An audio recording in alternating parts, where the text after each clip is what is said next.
BLSM is bantuan langsung sementara masyarakat or temporary direct cash assistance.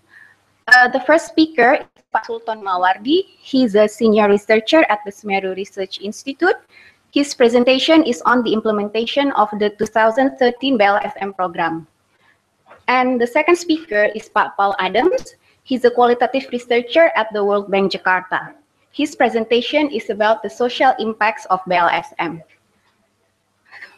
Each speaker will have 30 to 40 minutes presentation, and then we'll have a question and answer session for about 40 to 60 minutes.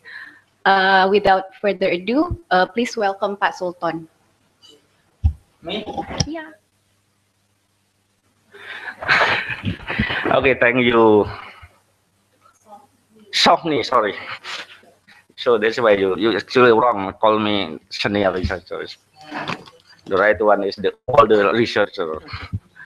Okay, thank you, ladies and gentlemen. Welcome to the FKP Seminar series.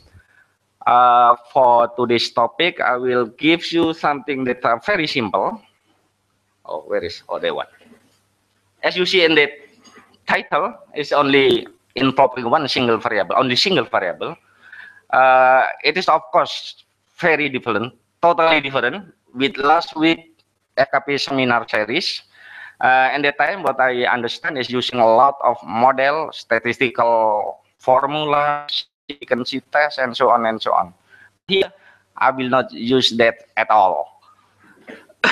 Yeah, I just actually want to say 2% about the what is kind of telling stories. Is correct? The term storytelling. Sorry, storytelling about the BLSM.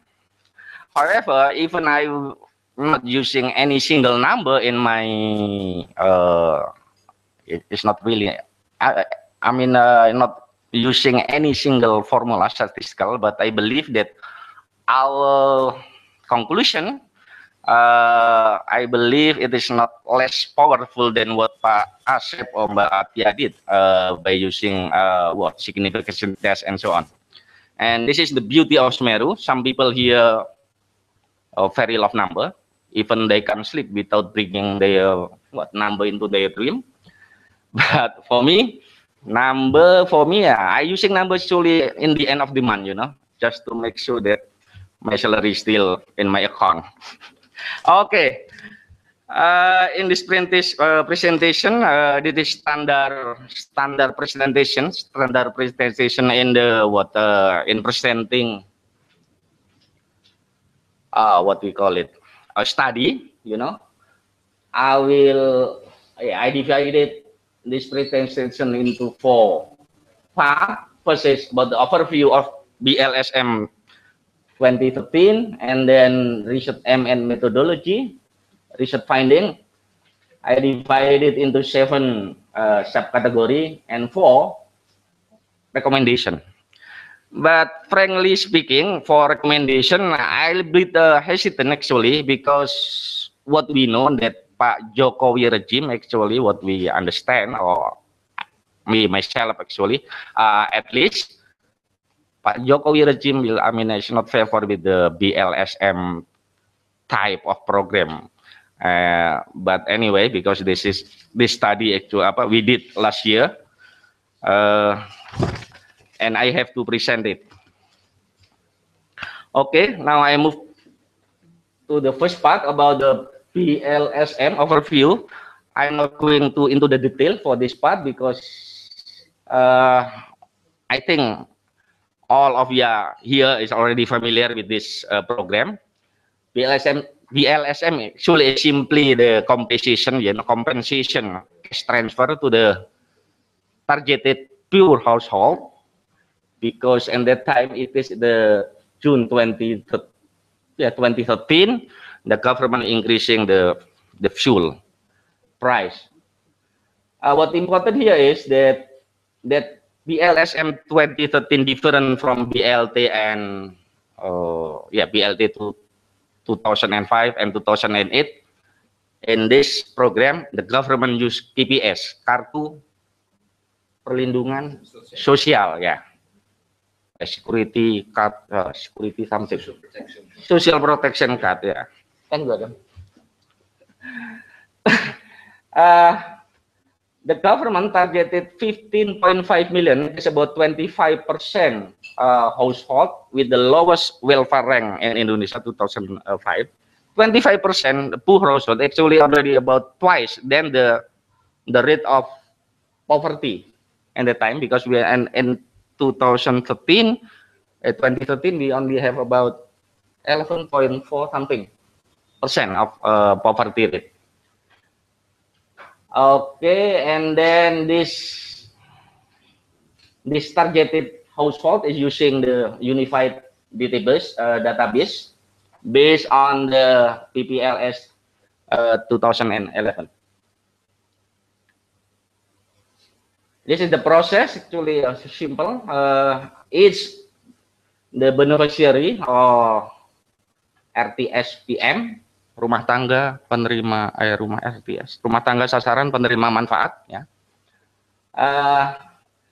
They have 150,000 a month for month, you know, and then the disbursement is for June and July and September and October. And the institution responsible to distribute KPS and also the cash is PT Pos Indonesia.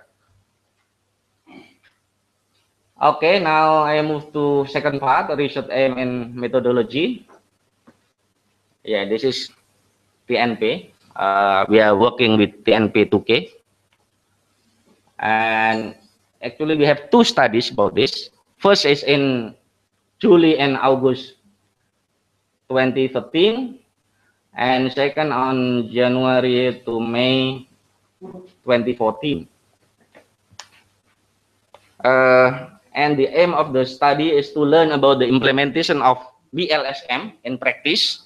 I have to highlight it in practice, because in normative, nothing wrong with that.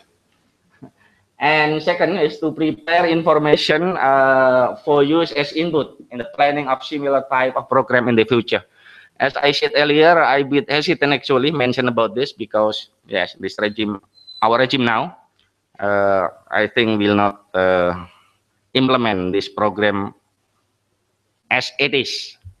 Even if, say, what I understand is November they will increase the fuel price, they will not exactly implement the BLSM SPJ type. Okay. As I said earlier, because we are not using number, we are actually using the methodology. Our methodology is qualitative, purely qualitative.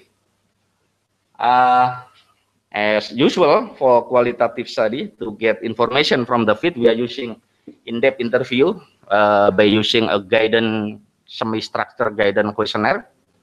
And the second is FGD at the dusun or RW level. I don't know RW in English. RW, rukun warga, you know. It's about a bit of RT, rukun tetangga. And for information, for informant on in-depth interview, we are interviewing from the central government until the BLSM, until to the community in the village level. But as you see in the central government, we are also not only interview such as social affairs ministry, but also we education and so on. Because in this study, actually, we have three components. First is on BLSM, second is on BSM, scholarship for the poor, and the third one is on Raskin. But for today's, hey, don't look at me like that, yeah. Okay, and the third part is on Raskin. But for today's topic, I only what we call present the BLSM. But because for the Raskin and for BSM, maybe we can talk in another event.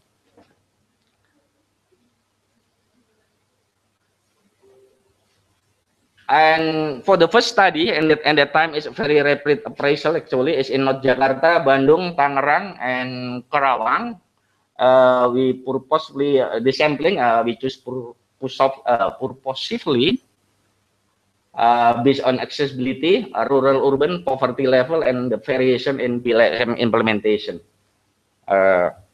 This variation we got from the media actually. What happened in Karawang, what happened in Tangerang, what happened in North Jakarta, and this the first study, the first visit.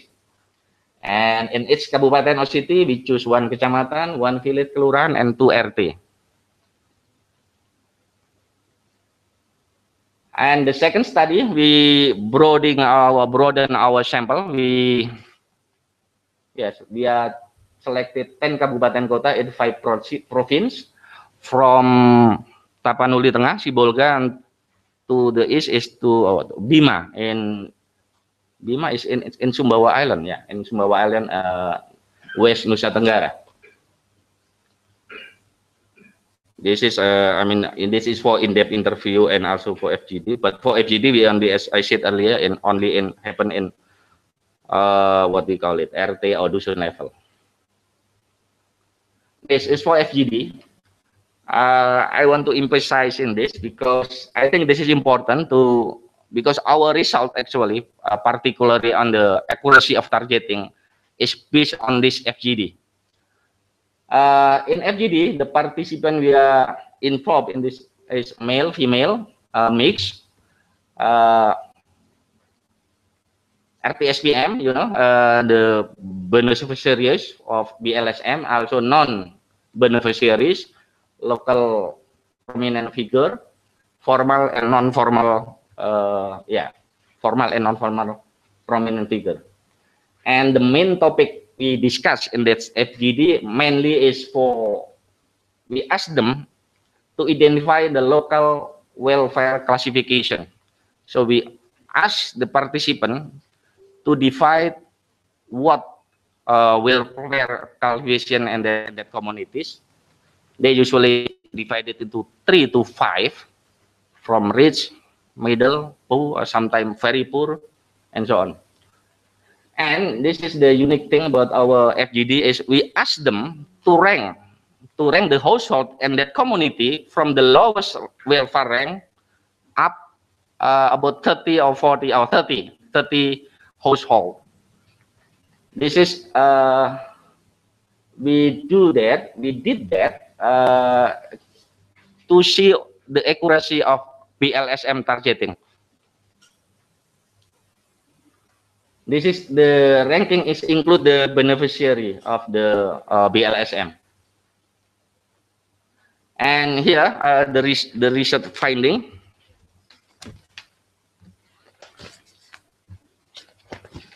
Okay. All wrong. Yeah. About the socialization, we found that the government actually is not really ready to implement this program. My impression is they a bit rush time to implement this. That is why the socialization is limited, very limited actually, and varied between region. In terms of socialization to the official, to the local government, there is some pattern. Sometimes, say in Bima, for example, they use a person meeting like this. They invite all the kepala desa. Oh no, Kota Bima is all lurah, all the kabupaten level official. But what I understand is only in the 2 or 3 kabupaten or kota. The other did not doing that. And unfortunately, this is not before the program running, it is after the first stage of distribution. So after the disbursement, the first disbursement, and then they make what we call it, socialization. This is very late actually. And the information in that meeting also only limited to coordinated and secure disbursement. Actually, it's rapat koordinasi, you know, how to make the disbursement of the BLSM secure and not make what social tension and so on. But not the socialization is not about the program themselves. And the second one is socialization provided to community. This one. This is also very late. The RTSPM who get BLSM, they got pamphlet about BLSM itself is after the first disbursement. And this pamphlet actually disbursed by the post office. The funny thing, sorry if I call it the funny thing about the BLSM program, when the post office send the envelope consists of KPS card, the government also actually attach this pamphlet, this brochure. But the content of the brochure is not about the BLSM. It is about the RASKIT.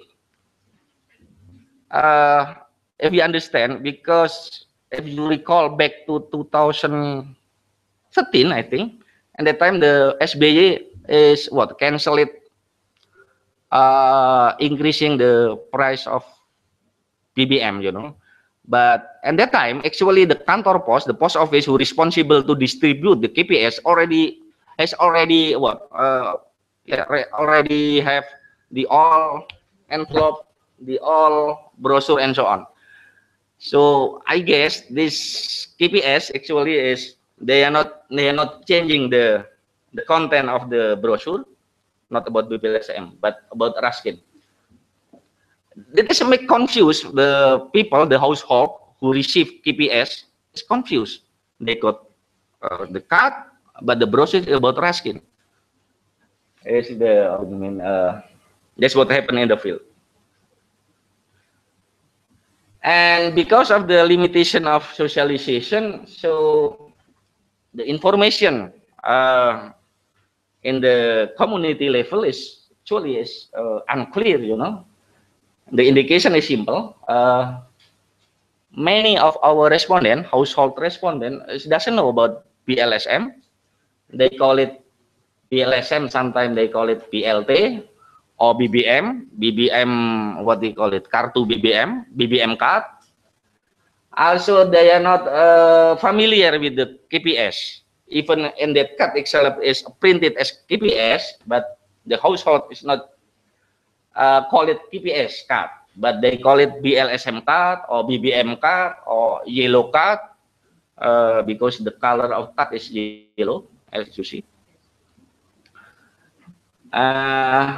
Also, some of them call it balsam card.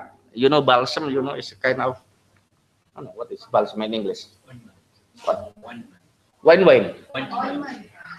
Okay. Okay, and then for household, because of the limitation of the information, did not follow the state one disbursement schedule. I mean, at the time, the post office actually already make a schedule that this kelurahan on this RW have to come to the kantor pos or post office in certain time, but in the first step they all come together. The reason is the household worry that can do not, it's translated to me, okay? They worry karena dia takut uangnya habis. They were worried the funds would all get used up. Yeah, in one day. Okay, that is why the all also to receive BLSM came together at the same time, and it is make a what we call it trouble, you know. Can you imagine 1,000 or 2,000 people at the same time came to the one post office, small post office, to disburse the fund. Some post office, what we found is they open the cash transfer, until 12 o'clock at midnight sometime. In some location, because the rush of the household. And also, as I said earlier, that our study also covering about the topic on BSM, scholarship for the poor and Ruskin. But most household, our respondent didn't know that KPS is an access to access the two programs. So what they know only KPS is only for the BLSM, not for Ruskin, not for BSM.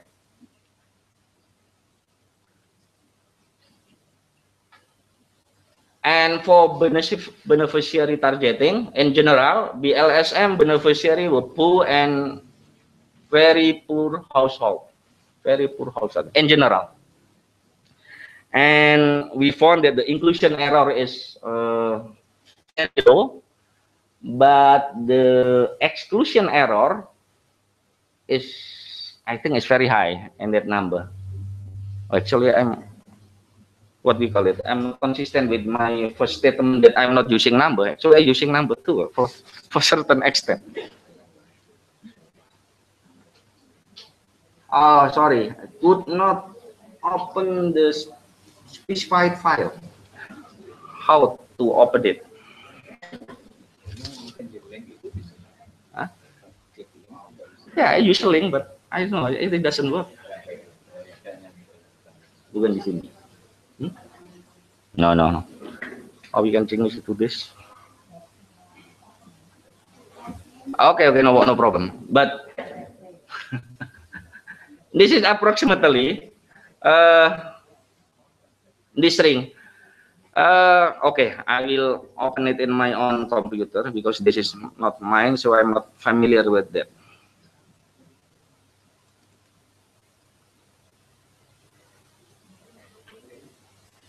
This is actually a new computer, but very slow, sorry. Okay, here,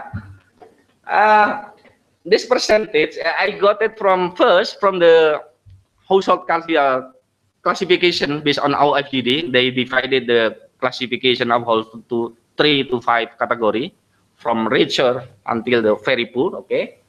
And then in the very poor classification, we asked them to list, as I said earlier, to list the name of the household who is the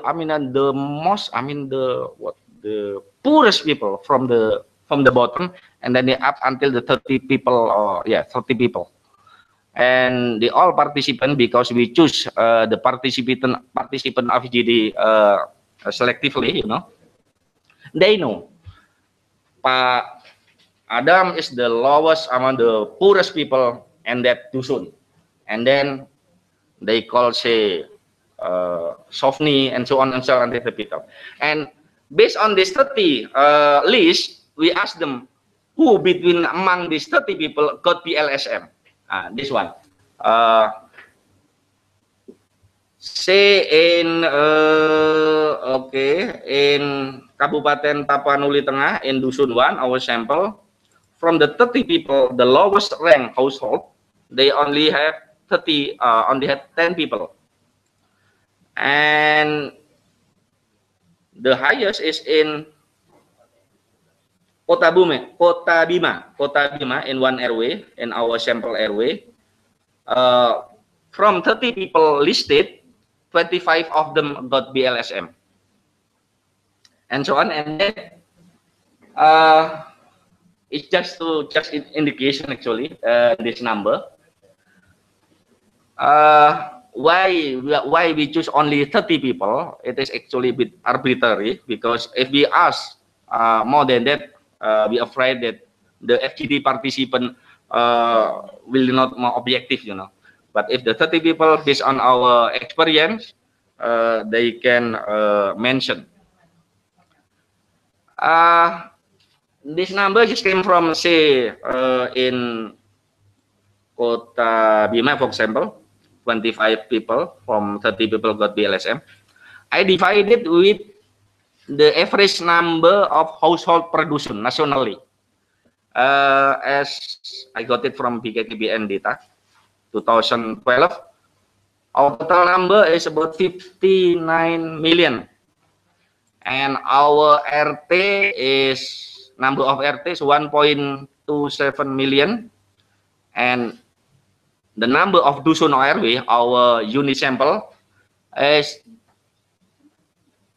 346,702.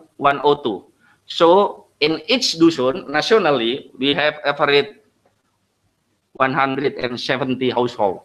So this number, I mean, the exclusion error for the BLSM recipient, so I divided by 170 because this is just an indication actually. Not bothering with this number, but this is what happened.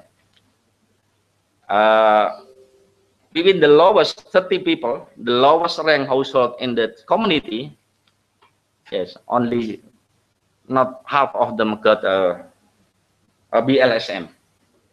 In theory, actually, they have to receive all because, as I said earlier, 15.5 million targeted household is already 25% of the poorest people in Indonesia.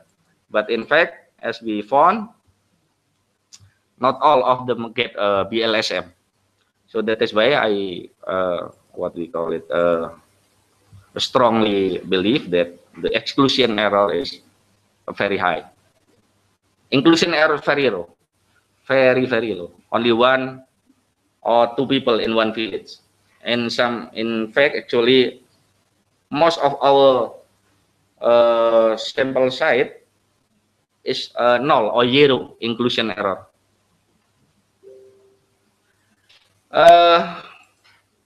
Compared to our first study in 4 area, actually the number is a bit higher. On average, our first study show in Jakarta, Tangerang, Karawang, and Bandung, the exclusion error is about 52%. 52%, yeah. Yeah, unfortunately, I cannot show you the number, but believe me, I'm not ngarang, you know. This is the real number. Okay. And this is the example of our exclusion error. Here, this is just as just show you. This is poor people, very poor, non get BLSM or PPS. And this one, they got BLSM. This is the case of Karawang. We have a lot of this.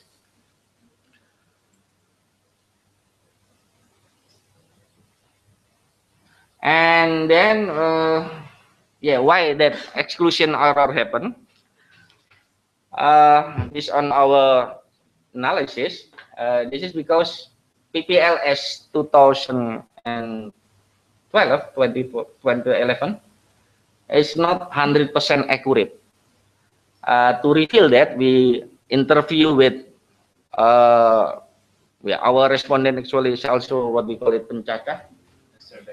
Surveyor, yeah, we have interview surveyor, and we ask them what you did when you are what we call it collecting the data, because some of them basically only what came to one household and they ask them who are the poor in your neighbor, and then they just listed. They not came one by one.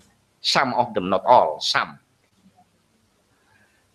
And the second factor that make the targeted is not 100% accurate is because you know, this unified database is using PPLS 2011, and the targeted is for 2013. But before the government launching the BLSM or choosing the targeted household, they are not verified the data. So they only use as it is, the unit by database constructed in 2011. And also, actually, in BLSM mechanism, there is a instrument to improve the targeted, what we call it musdes or muskel. Yeah, village or kelurahan consultation meeting. But in our sample, only one of them use, hired the musdes or muskel in Baru. The other, they are not hired the musdes or muskel. And also for the TPS retur or returning card, the procedure is not followed by the local or actually the village government. If they use this mechanism properly, I think the targeted will be better. Okay, I have, oh, sorry, I have mentioned it about there is no musical instrument, but yeah, in practice, because the village official were hesitant to update RTS PM, because this is the reason. Simply because since the beginning, the local government is not involved in the determination of RTS PM. The second one is some villages, I mean most villages, did not yet have a list of beneficiary household. This is the funny thing too, how they will make a better targeted if the list themselves they are not received from the central government.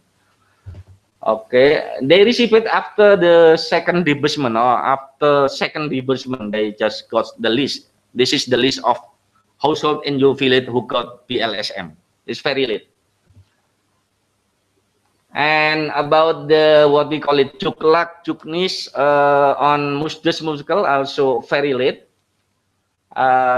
Most of our sample villages they got this what we call it the obligation or the necessity to make musdes musical is after the disbursement. It's also too late.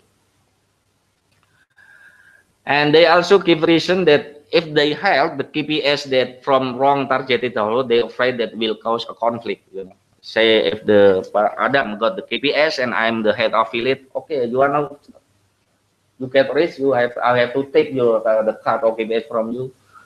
It is what we call it. Actually, it's not. I mean, the head village said that it's almost impossible to do in the village because who determine Adam as a beneficiary is not the kepala desa. It is from the central government. So what my authority to withdraw the KPS from Adam, for example, that is the reason. And also the most of our community sample or village or kelurahan sample, they don't know the rule of how to substitute or to replace the KPS retur. The cuklak or cungnis about this is also they receive very late.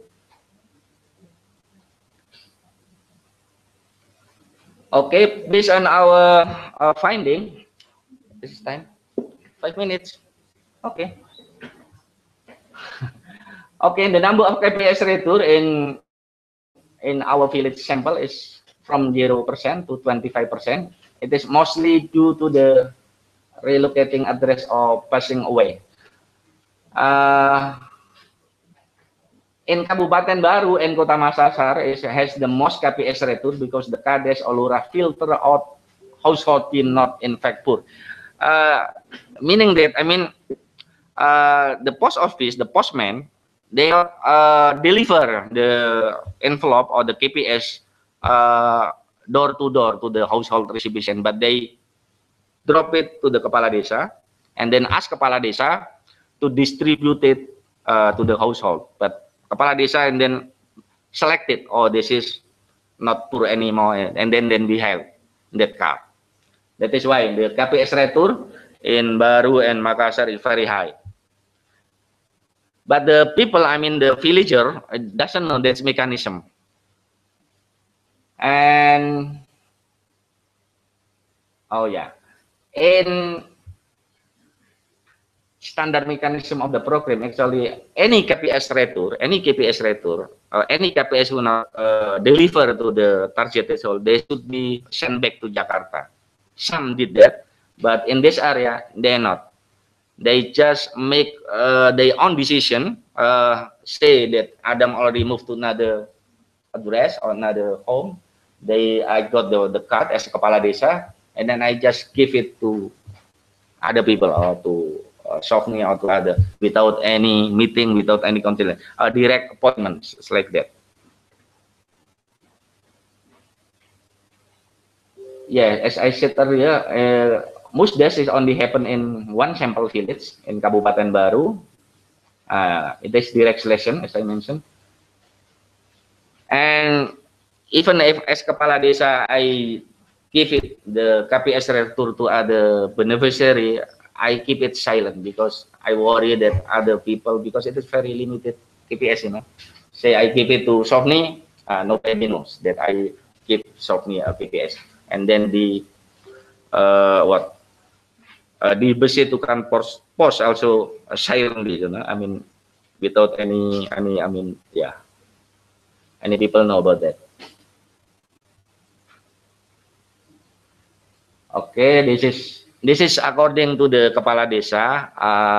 When we ask what's your criteria to choose Sofni as a substitute of Adam, this is the reason. And okay, this one is okay, but mostly what we found is this one, relative or local official. So if a Kepala Desa, if I got 5 KPS retur and I got sibling, neighbor, or my, I just give to them this one.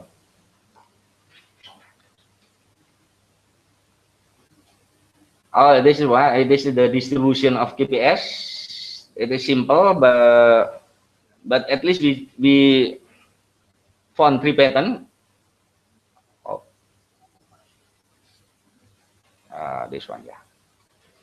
First is the post office directly going to the each household or given to the household member of during gathering. So they ask them to gather in some place and then we distribute and the time. And then some is I just give announce to Kepala Desa, ask these people to come to post office at certain time. And then when they come to post office, they get KPS and then at the time also disburse the money. Or the post office just drop all the KPS to the local official, and then local official also did the same thing as KPS post office did.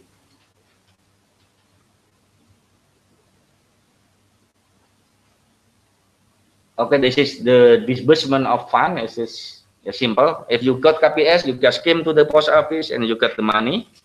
But in some case, little case, there is also actually the household receive the BLS payment in full in post. But in some case we got some, yes, it's not that case.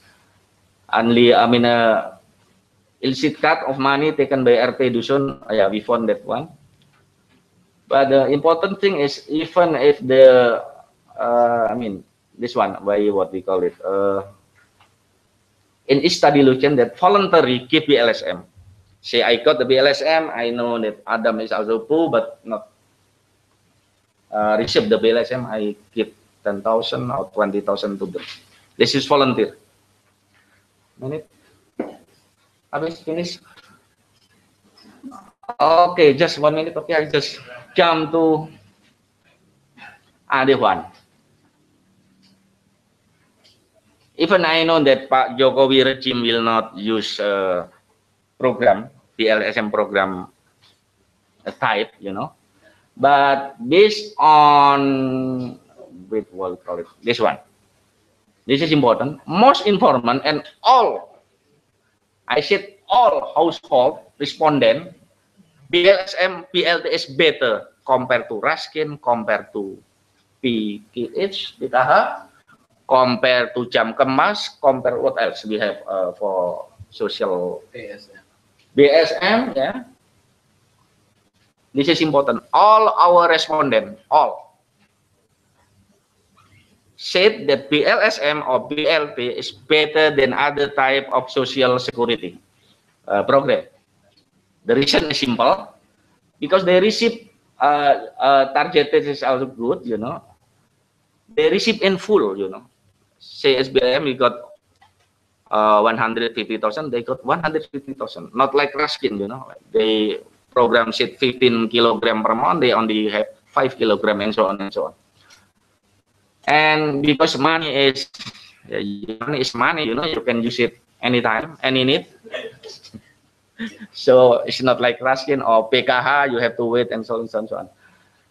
Okay, I don't know how Pak Jokowi know about this.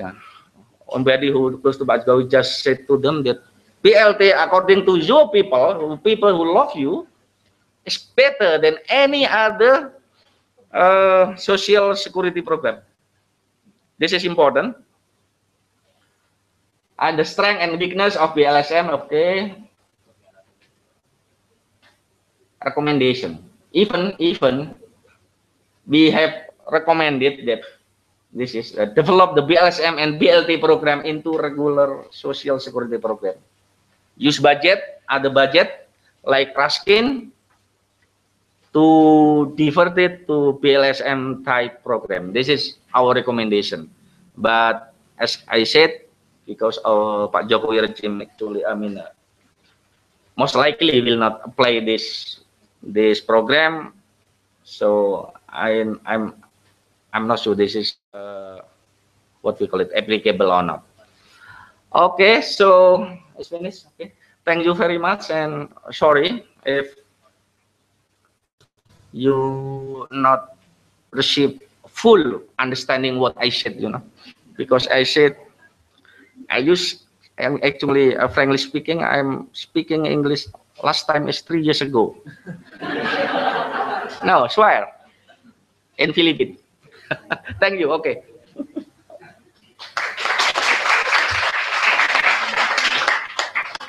How to turn off it? Tony, please help us. Thank you, Pak Sultan. And now I will invite Pak Paul Adams to deliver his presentation. Don't speak English better than me. Okay? I'll try not to. Don't make me shine. Oh, that one.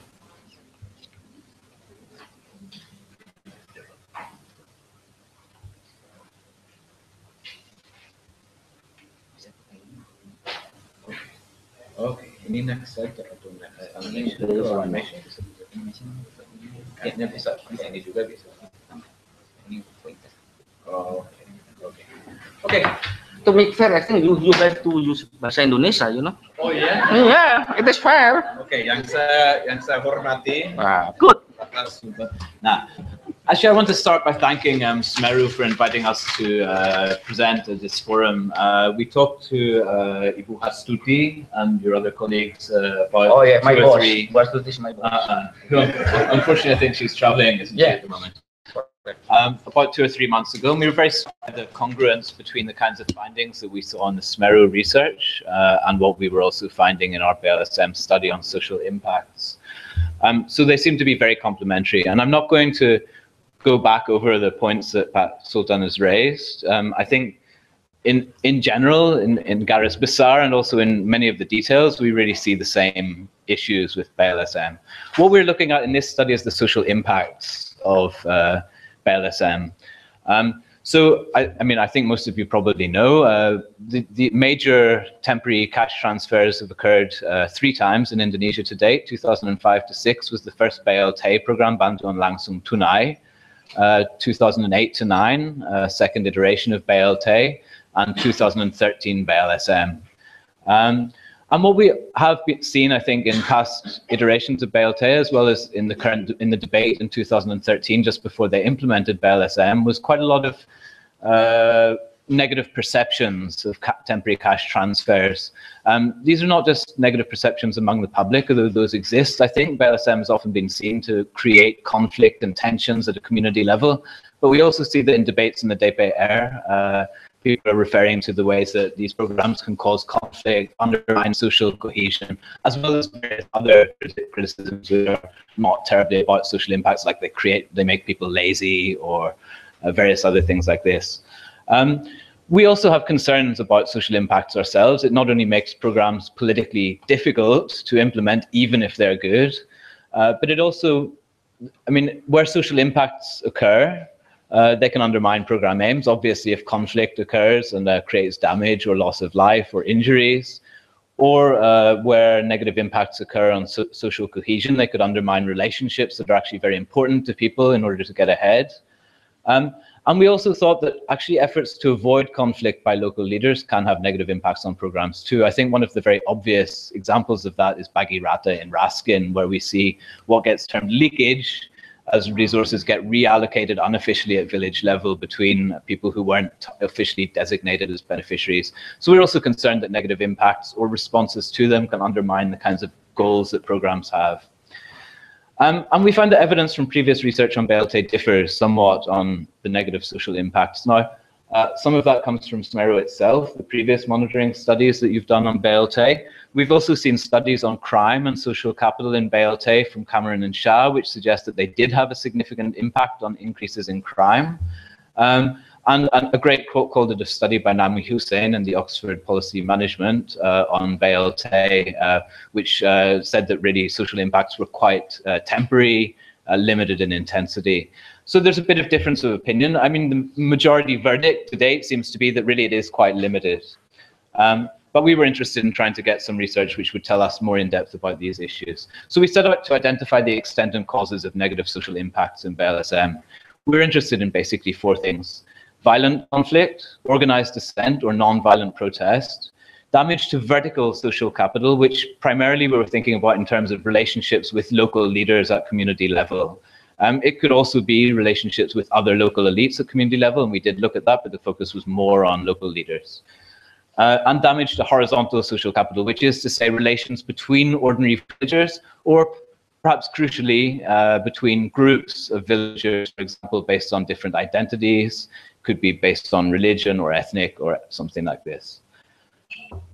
We used a very simple analytical framework to frame questions for the research. We basically thought that BLSM program factors might feed into problems, but it might also be factors about the local context. It could be, for example, levels of inequality in villages. It could be norms at community level. So we could see various issues in local context which might contribute to problems. We also thought that, of course, programs are mediated through local leader responses to them. So local leaders are basically the very lowest point in the service delivery. They play a very important role, I think, in the way that these programs get conveyed to communities. And of course, their responses to them would therefore mediate these different factors as well. And we thought that all these taken together might or might not lead to negative social impacts. So we framed our research questions around these four areas. Does BLM have negative social impacts? That was obviously the main first question to ask. What is it about the program that contributes to problems? What is it about the local context of program implementation that also contributes to problems? Do we see problems happening in certain kinds of places more than other kinds of places? And how did local leaders seek to manage conflict, and how successful were they in doing so? I'm not going to go terribly far into the research methodology. I mean, you're welcome to ask me a bit more about it if you'd like to.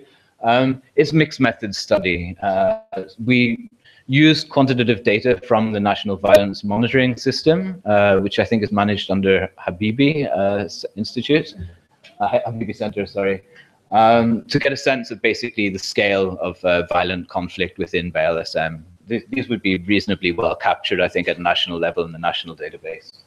And the core of the research was really qualitative research in 24 villages, which were selected. I think about a quarter of them were proposively selected to look at areas where we knew that there were problems.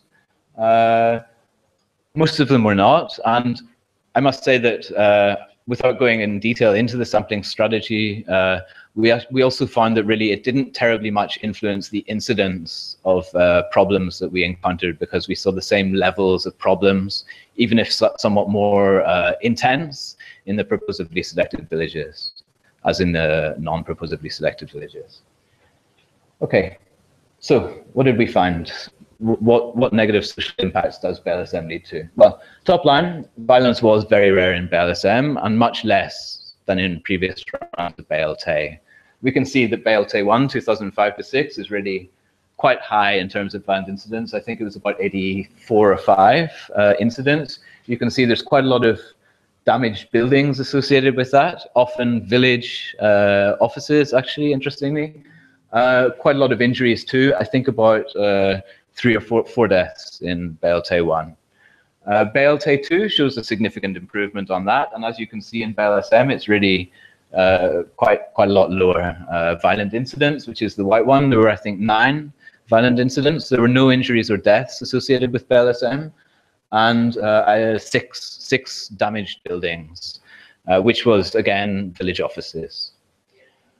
But our in-depth study identifies quite significant incidents of negative social impacts. Now, as I said before, we purposefully selected for interesting cases, which didn't create a massive bias in terms of incidents, but it did create some bias in terms of intensity. So in the sample, what we see is that if we look at conflict, there was one village which experienced violent conflict.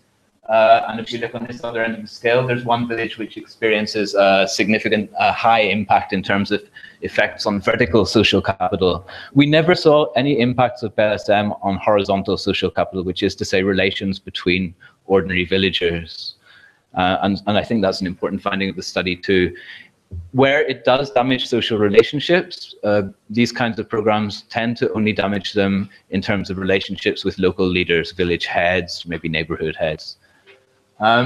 So as you can see, roughly, I think, a third of our sample, there was some incidence of negative social impacts. In a quarter of sites, this was non-violent protest, or in one case, violent conflict. And in another quarter of the sites, it was a negative impact on vertical social capital, which was relations with village heads. Okay, what is it about the program that leads to problems occurring? Sorry, I should just reiterate. The problems that we do see in BLSM are limited in intensity and limited in duration for the most part, although relatively common. Okay, what was it about the program? Well, as I think Pat Sultan's presentation was very good at outlining, there were a number of problems with implementation of the program, right? Implementation of BLSM, like previous implementation of BLT, was very rushed. And to be honest, it seems to be a little bit in the nature of these programs that they will be very rushed, because the kinds of decision around when you will disperse the cash is intricately linked to the decision to raise fuel prices, which of course is politically fraught. So we can't necessarily expect that there will be a great amount of lead time in this kind of temporary transfer to prepare much for it. Instruction and information from the central and local governments arrived in villages very late, if at all. I mean, I'm reiterating some points here. Designated facilitators, which were TKSK and the kecamatan level, so local social welfare offices, really played little role. That was partly to do with intonation, partly to do with problems of them receiving the information late themselves. Sometimes they don't actually exist in that role. And in a sense, they were also a bit of a spare wheel, because they were sort of stepping into relationships locally between chamat and village heads and trying to facilitate, when actually those people also sometimes felt quite capable of doing the thing by themselves without this person who they'd not necessarily much met before coming in between it.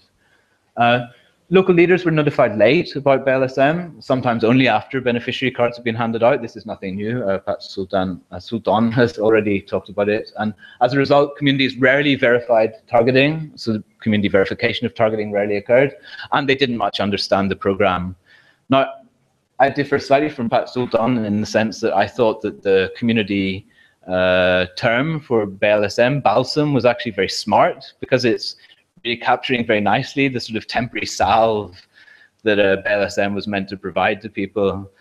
Anyway, they didn't actually understand much about it. They may have understood that it was like BLT, but they didn't really get how the targeting worked. Local leaders also didn't understand that stuff, and that would cause a lot of confusion. Targeting was an issue. Unfair exclusion was the main source of discontent in this program. We found in 19 of our 24 villages there was what might be termed widespread discontent around targeting. That was basically large numbers of people in most dusun complaining about, whether complaining to other neighbors or complaining to RT, Airway, Kepala Desa. There were large numbers of complaints in most villages about unfair exclusion. Now, sometimes these were about glaring exclusion and glaring inclusion. These attract a lot of comment, even if the scale of error is not necessarily terribly clear to us. I think the SMERU research had a bit more of a handle on that, and I know that research under Pat Darno is also looking much more in depth at quantitatively at issues around targeting accuracy in the UDB, which will be very interesting to see, I think. Unfair, glaring errors actually caused a lot of comment, but I think really the most problematic in a sense was small differences between people who got and didn't get. So it was very common to hear people say, he got it and he's the same as me, why didn't I get it? He got it and he's a little bit better off than me, why didn't I get it? So even if we look at what might be called very minor inaccuracies in targeting, these are hugely problematic because people see it as very unfair. And I think this is probably a big cause of problems. Yeah, so like I say, inclusion of better off people was always mentioned. Now, we see in every case of violent conflict, and in most cases where people are complaining, they will always talk about inclusion, even if Sulton is saying that it's actually very low. Why is that? I mean, I think one of the reasons why that happens is because it provides a very strong justification to people who want to complain about the unfairness of this program. So you will always hear complaints about inclusion error, no matter what scale it is, and of course we know that we must minimize that. Dissatisfaction over unfair exclusion, basically we conclude, was really what drove protests, what drove negative impacts on social relations. That was to say, it was people who felt unfairly excluded who joined protests. It was people who felt unfairly excluded who felt resentful at village leaders. Now, lack of information, problems with socialization really led to some of these problems too, or at least exaggerated them. People didn't understand BLSM. Yes, they knew the name, or they knew it was like BLT. They especially didn't know how people had been selected. They assumed village authorities must have played some role in that selection. That was a basic assumption for people. We were told if someone wanted to come and rob a house here, they would definitely ask who was rich and who was poor. Surely that would also happen if the central government wanted to target a program to people in our village, especially if their intentions are good. People just didn't believe that village authorities were not intricately involved in targeting decisions. And so they blamed them for exclusion. That was a knee-jerk reaction. Poor information also helped to create dissatisfaction, but we didn't see negative impacts happen everywhere, and we did see a lot of dissatisfaction. So what was it about the local context, for example, that might help us to explain why that was? Well, I think first thing to say is that about the local context, another underlying cause of dissatisfaction with this program was that it seemed to be somewhat in conflict with local norms for resource distribution. We looked at the issue of Bagirata using Raskin, of course, as a standard.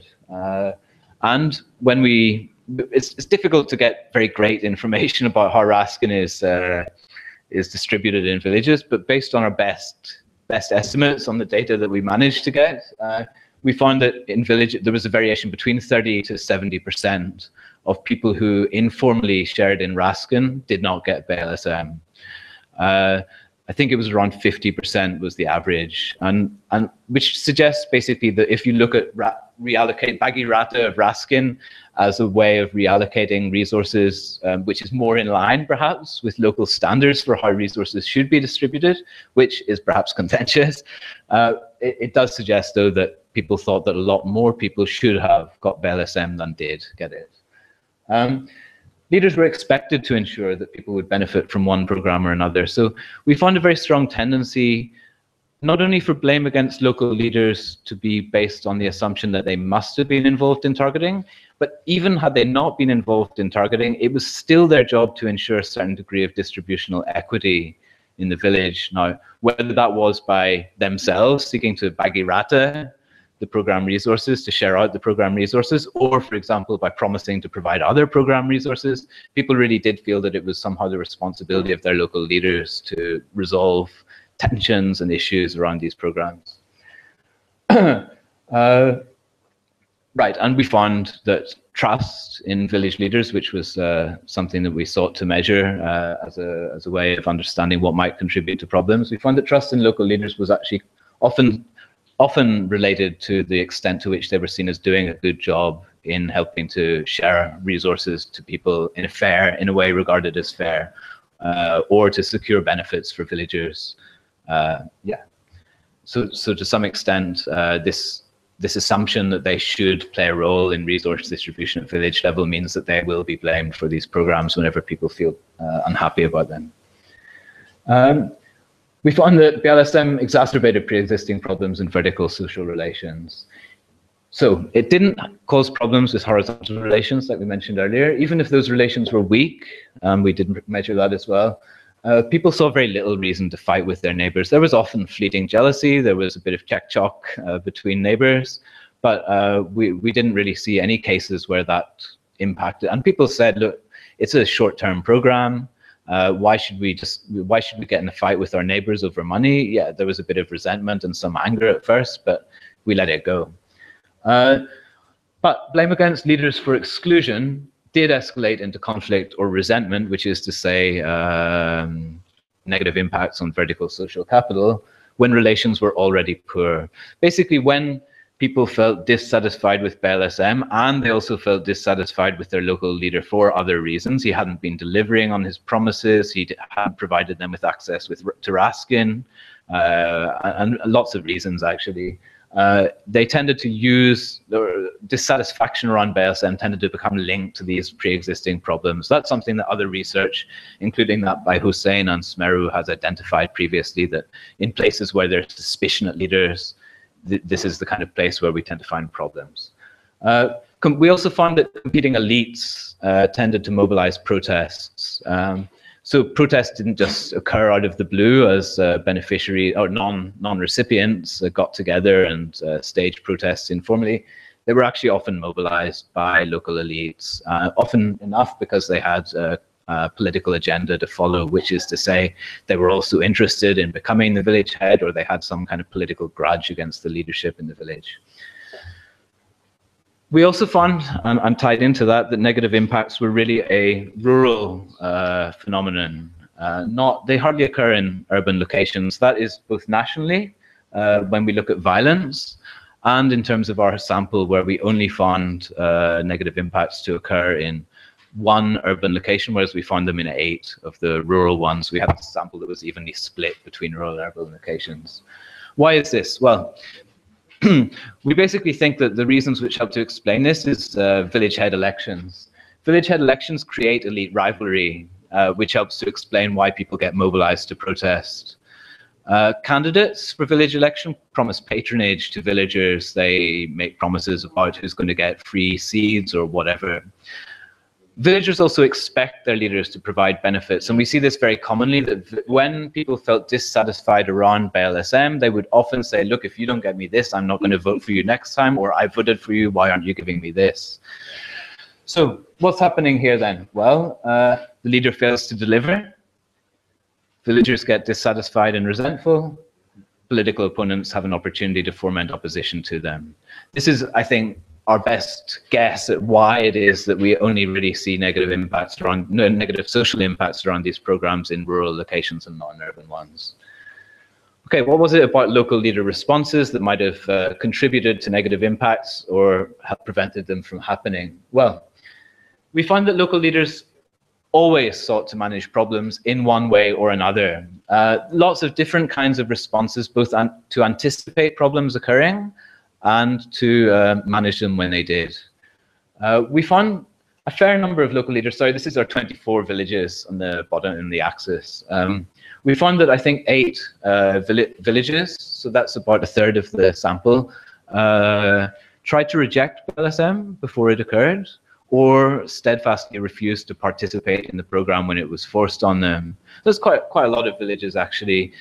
Village heads really anticipated this program was going to cause problems for them. They knew they were going to be the target of discontent around it. And so I think rejection or refusing to participate was partly showing that they were very annoyed about it, but also an attempt to kind of have a Teflon coating so they couldn't face problems around it. Not verifying recipients. Well, we found that most locations didn't conduct community verification of targeting. One of the reasons was, of course, that they didn't hear about it in enough time to do it, but we also found that they really didn't want to do it anyway. Even where they did do it, they hardly did much of a serious job on it, except perhaps like Sulton says, cases where they might have been able to withhold cards in secret, but people didn't know about it, so they could do it.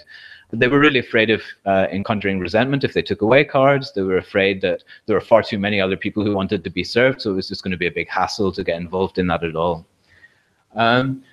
Shifting blame, denying responsibility. I mean, that's 24 out of 24 villages. The village head, the airway, the airte all said it's not our fault, it's the pusat, it's the BPS, it's them above.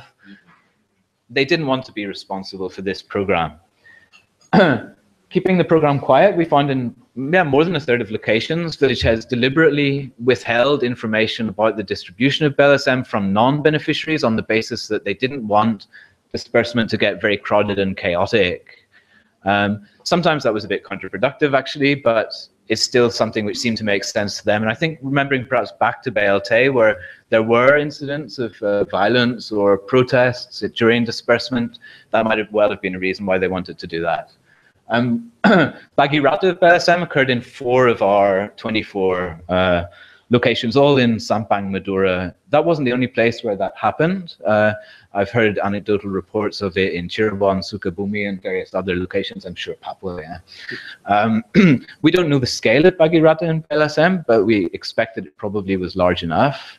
Bagi Rata and Madura was a district initiative. The village leaders all got together in an Asosiasi Kepala Desa. They said to the Bupati, you had better hold back on this program. We're not going to implement it. And the Bupati basically postponed it for about 3 weeks while they came to some arrangement with the post office about how Bagi Rata could happen without people getting faulted. It was quite an interesting process, I think, because we saw that the district government told all the Kepala Desa, you must hold some kind of community consultation in order to cover your back about this in case it comes to court. The chamats conveyed that to the Kades. The Kades did that. And in cases where it did come to court, they were able to produce evidence, and then the case got thrown out. So that was very interesting, actually, to see this level of mobilization. And we saw this kind of coordination around responses in actually many places. Perhaps half of the villages coordinated responses of one kind or another at a higher level, which is to say they coordinated between village heads about the techniques, the way in which they would respond. They talked to the chamat about how they could do that. So, for example, whether it was keeping it secret or whether it was rejecting the program, these kinds of phenomena are often coordinated locally. And offering access to other program, which I think is interesting, the kinds of promises that Kepala Desa would make to disappointed non-beneficiaries. For example, next time there's a program, I'll try and get you enlisted on it. It's hard to say how serious they were. I mean, certainly there were some places where there was a fair amount of other local government programs that might well have helped to fill the gap. We kind of see this as a Bagi Rata between programs. Now, what's maybe not quite so important in a sense is whether it happens, just simply the sentiment that it should. Not everyone, I mean, no one should benefit from too many programs, and everyone should get some kind of share. I think that's the dominant sentiment really that's behind that. Now, where did these responses work, or what responses worked? There was actually quite relatively little correlation between the type of response that they took and whether or not there were likely to be problems around BLSM. What we found was much more important was the level of trust in local leaders.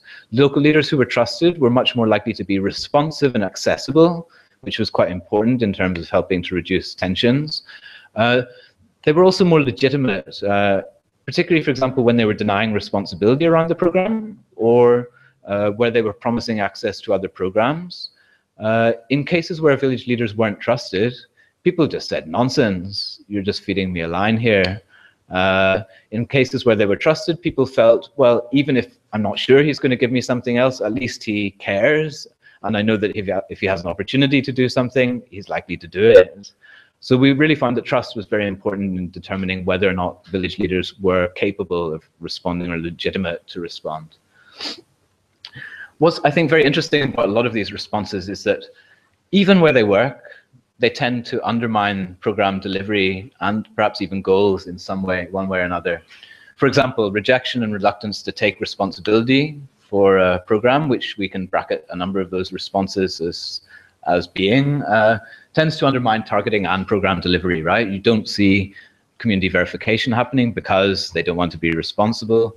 You don't see them helping very much to manage implementation because they don't want to be responsible. And you even see them outright trying to reject a program because they don't want to be responsible.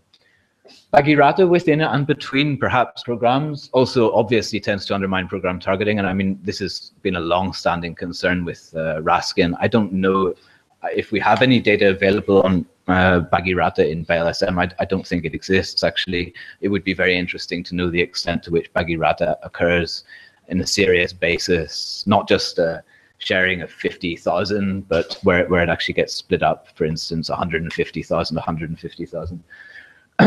Information management and secrecy clearly undermines community understanding and acceptance of a program. A village leader doesn't want to tell people about this program, can't explain it, they don't understand it themselves. And this really undermines accountability, I think, within a program too. So what are our conclusions? Well, just to quickly reiterate, violence was very rare in BLSM. And I think and protests or impacts on vertical social capital were more common, but of limited intensity. The program never undermined horizontal relations. I think the headline finding, if you like, would be a program like BLSM is not a significant risk of creating negative social impacts. Yes, they're common, but they're of limited intensity and of limited duration. We found that poor understanding of targeting and perceptions of unfair exclusion created a lot of dissatisfaction around this program. So it's basically a widespread sense of unfair exclusion for whatever reason. We found that leaders were blamed and negative impacts occurred whenever the program inflamed existing problems, and we found that leader responses worked where they were trusted. But they still stood to undermine the program aims or program delivery in quite significant ways, actually, I think. So these are our tentative recommendations, very much open for discussion still. I mean, I think this is the first one is very clear, address the problems in coordination and facilitation, and bearing in mind that these temporary programs, especially are ones where you have very limited time to prepare, you should also seek to reduce the workload. In other words, I think, or in particular, I think what we would say is doing any kind of heavy community verification process during a temporary cash transfer is likely to be setting yourself up for failure, because these programs are pressured, both in terms of the pressure they put on agencies like TNP Duaka, local governments, local facilitators, and post office. And really, they also create pressure at community level because it's about who receives what benefit. So it's a very hang-at kind of issue. So I think any kind of serious attempts at targeting verification or community involvement targeting are probably best avoided in this kind of program. Now, there might be other kinds of initiative that people want to try and introduce with temporary cash transfers, and I would say that the same caveat tends to apply, which is that you really have to strive as far as possible to keep it simple. Second, continuing efforts to improve targeting accuracy. Well, we don't have a lot of competence to go into these issues. Where does targeting accuracy happen? We know that, of course, there's likely to be quite significant targeting inaccuracies still, even despite the significant improvements that we've seen since the introduction of the UDB or the BDT. Yeah, so I mean, I think it's simply just logical to say we know that there were a lot of concerns about targeting issues in this program. We can't trace the source of them. We know that there's other research that's looking to do that, and we think that it's obvious, it's logical to say continue attempts to improve pre-listing, continue attempts to improve the way that surveys get conducted and the accuracy of surveys and the estimation models themselves. Increasing the scope for community participation in targeting is, I think, something which is a very obvious recommendation to make. A lot of the time problems occur because decisions aren't particularly accountable to villagers at the moment. The way that surveys turn into estimation, turn into rankings in the UDB, mean that really people have very little sense of accountability around how that works. So attempts to introduce some kind of community participation, we say that don't do it in a temporary cash transfer. Look at doing it, for example, through the next PPLS pre-listing as a start. I think there'll obviously, hopefully, be improvements in future with the way that the UDB can be updated through dynamic updating and so forth as well.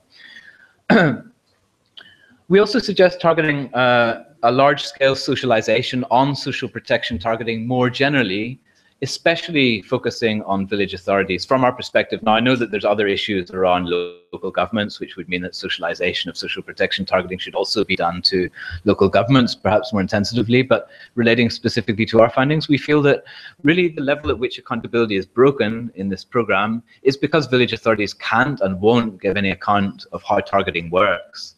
People invariably talk to their village authorities about these things, ERTE, Airway, Kepala Desa, they don't really understand how social protection targeting works. At the time that BLSM was distributed, they really didn't understand that it was involved in RASKIN targeting, BSM targeting, JAMKES, yeah, all these other programs, PKH as well.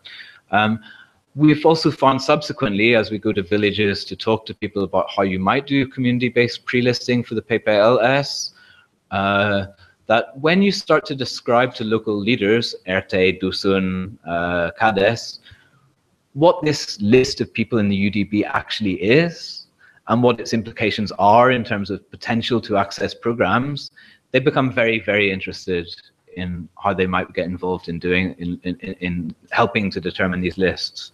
I think at the moment they really just fail to understand it. It's a complex issue. Trying to tell communities in general about how social protection targeting works is probably going to be very difficult, but I think at least trying to do it to village authorities makes a lot of sense, rather than, for example, printing lots of socialization materials which are handed out to villagers, which we also know they don't tend to read. We also suggest that if you're doing that, it could be around community processes, for example, for PPLS. Another tentative suggestion is increasing coverage to better align with local norms. We know that people felt not only inaccuracies in targeting, I think, but also strikingly probably coverage levels of the program may well be related to levels of dissatisfaction. I think the general sense was that community members tended to feel that a lot more people were eligible to receive the program than actually did. That wasn't just about targeting inaccuracies in any technical sense, but it was a general perception that, yeah, the coverage levels probably should be higher. And I think that this kind of baggy rata norm that we talk about, even though there's lots of things going on there, strongly indicates that communities want to see wider distribution of this kind of program. They might say conversely is, if this kind of program was targeted to only poor people, people who everyone recognized were poor, that's much less problematic. So if you're targeting the bottom 5%, for example, it might be a lot easier and create much less dissatisfaction.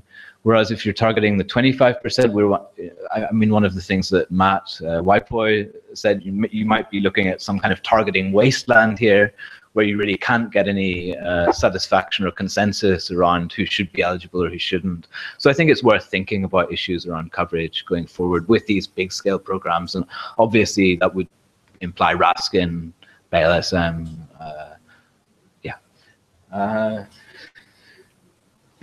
just the last slide, some possible wider implications. Well, we find that local leader conflict management strategies and attempts to avoid tensions may well have significant implications for program delivery. It's difficult to expect that you can hope for better enforcement, basically, of program rules when people don't like the program rules. So I think one of the messages that we take away from that is programs really need to be designed in ways that much better conform to the ways that communities or community leaders hope that they'll work, because the lack of buy-in to that poses potentially significant challenges for actually getting a program delivered in a particularly good way.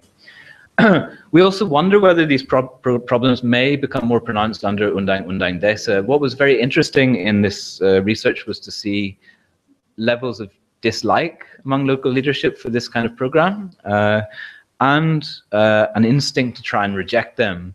It will be interesting to see whether UU Desa has any particularly strong effect on the way that Kepala Desa feel empowered to dictate the terms on which programs may run in their villages. Now, we already talked about the Asosiasi Kepala Desa in Sampang rejecting the program. I'm certain that Asosiasi Kepala Desa will play an increasing role in political local politics going forward under UU Desa. So it will be very interesting to see what kind of impact that has on the delivery of central government programs, for example. The study findings are also likely to apply in other social protection programs. We see very little reason to think that the kinds of findings that we have would not be applicable, well, specifically to RASKIN, I think, where we know that baggy rata is a widespread phenomenon. They may well apply in other programs like PKH or BSM. I think PKH is very interesting, probably. It's a different segment, isn't it, with more conditions attached to it. Definitely be interesting to look at social impacts around a program like that, because the benefit levels are obviously very desirable. And so we suggest that more research is needed. And I think one of the things to consider when looking at more research around social impacts is that we also consider that social impacts may be interlinked and accumulate over time. I mean, we saw this in our study that low trust in leaders as a result of, for example, reductions in Raskin quotas over time, which weren't their fault but got blamed on them, could easily lead to decline in trust, which then was exacerbated by BLSM. So we see that there are linkages between negative impacts of program targeting, which suggests that these issues may be looked at better, more holistically. And I think finally, they also suggest that one might consider that there could be potential downsides to the consolidation of program targeting through, for example, the UDB. So where we see targeting become more rational, more accurate, but I wonder, is there also potential that this might, in fact, increase dissatisfaction because the same people are getting the same or different programs, in this sense, going against the local instinct to bagi rata between or within programs. Okay, and that's it. Thanks very much for. Thank you, Sulton and Tako, for the presentations.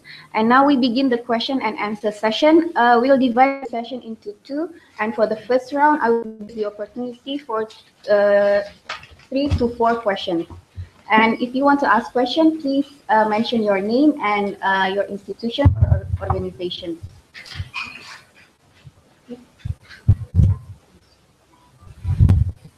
Yes.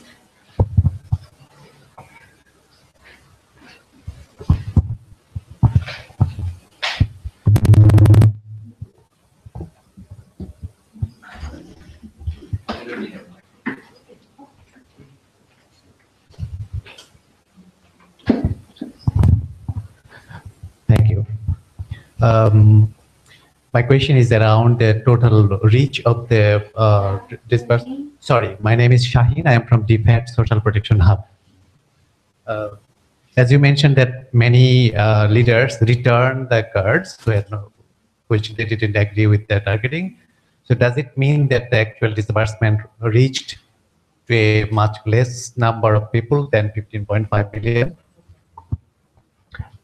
Is this for anyone? I think this is related to presentation of Pak Sultan. Oh, yeah, yeah.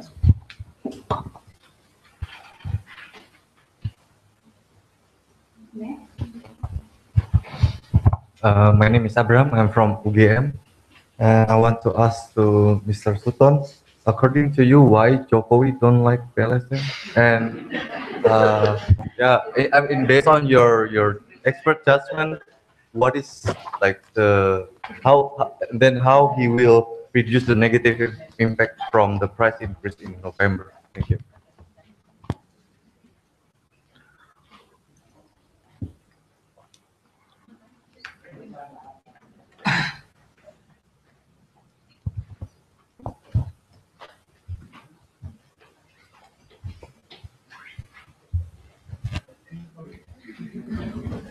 Thank you. My name is Sulton. I'm from SMERU. 2 weeks ago, SMERU, me and some of my friends went to Solo. I just want to share our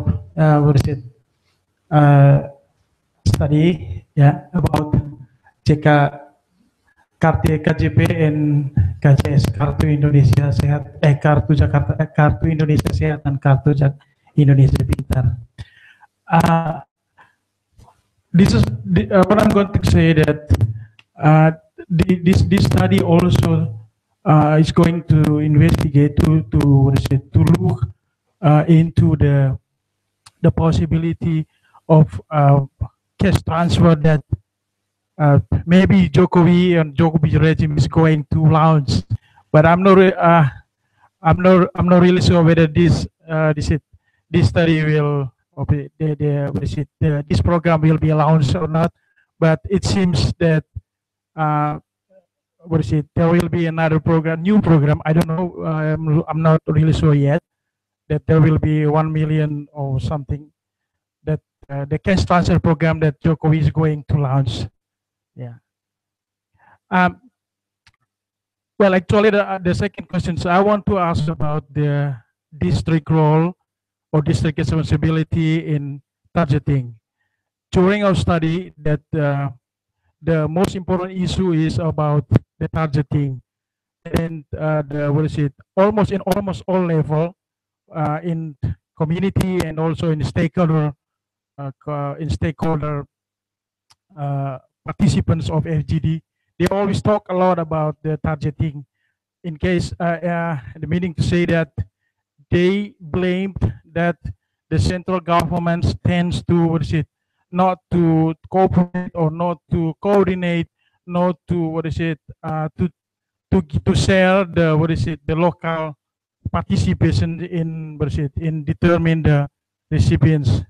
And then that's why they push a lot that, what is it, there should be any share responsibility in, what is it, in determine or in what is it, yeah, in targeting. I just want to ask in this case, what do you think about that kind of suggestion? Thank you.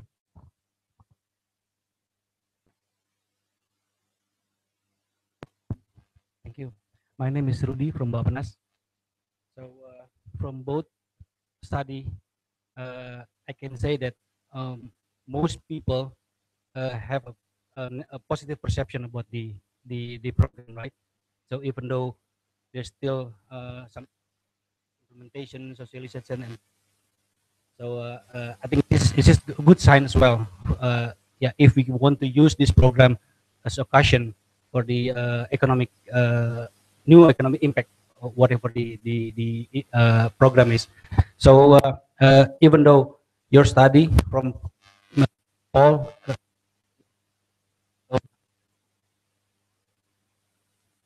so is it the villages is the same locations as Pak Sultan did? No, it's totally different. Okay. Yeah, even though with the small sample size, yeah, hopefully this can reflect what happened in nationally. So basically, less social conflict and etc. So I think this is a good sign as well. But so it's certainly that for government challenge is to improve the implementation and the preparation of the program. So yeah, even though we already have done this program for 3 times, but still, whenever we try to implement it, it's always in rush time. So, for us, uh, my question is that the one I want to ask you about the trusted leader and the level of violence. So in your quantitative research, you can show that there is a negative correlations, or just from different issues, or from FGD, or based on quantitative research. So I don't want to make sure about this one, that the trusted leader, when the more the leaders trusted, and then the low level of violence. So I think this is very important. So we need again and again to disseminate this program to the village leader, particularly when you said that dealing with the undang-undang desa, etc. I think we can also insert this issue to the village leader. I think for the time being. Thank you.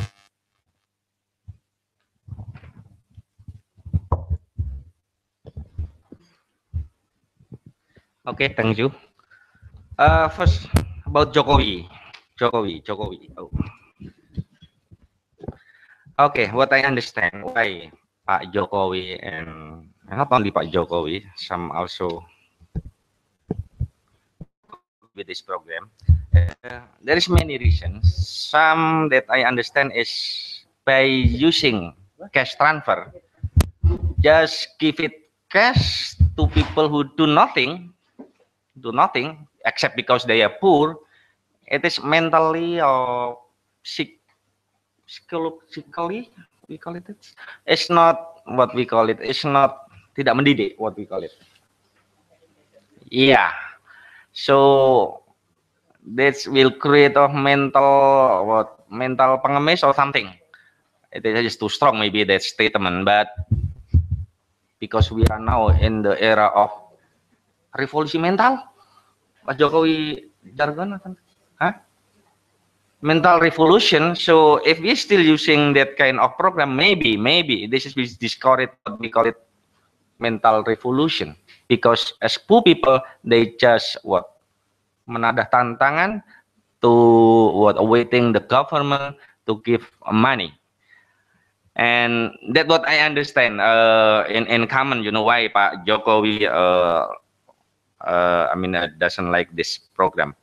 That is why what I understand now, this program will be a little bit adjusted, will become a light conditionality and so on. What I understand now, when next month could be Pak Jokowi will increase the price of fuel subsidy, and then they will also will implement the type of BLSM program, but not exactly what SBY version program, you know. This is some light conditionality, what I understand. But for myself, I think if as long as the number on the amount of the BLSM or cash transfer program is not much as, I don't know, this is Pak Asep maybe here or SMERU who are studying this on statistical basis, the propensity or to something that will not affect on the, say, their hard work or the pattern of the poor household working hours. Because some criticism in the time that if you give the poor people, say, money, and then because of the presumption that the poor people is lazy, I'm not agree with that. And then they are not working anymore. I mean, less work or something like that. This is a study about that, but I'm sorry, I'm forget about that. But it is not approval that the, by giving BLSM or BLA, then make the poor people will less work something. Okay, and then about district rule on targeting, I think what I understand from the feed that actually the local government just want to be, okay, bahasa Jawanya itu simple, diwongke, you know. What we call it in English, you know, diwongke. It's only Japanese can say that, you know. Because in BLSM or even in PPLS, they totally is ignored by the central government. What they said, you know, totally ignored by the central government. So if the central government anytime in the future, if they want to say make any activity that have national level scope, they just want to say kulon nuwun to the local government, you know, and just say hello, or actually just knock the door, you know. And then if they want, if the central government also want to make a moral to the local government, just make sure that everything is clear on the table. Everything is clear. I mean, who doing what, and the most important thing, there is any budget for that? This is the question of the local government, you know. They actually is not,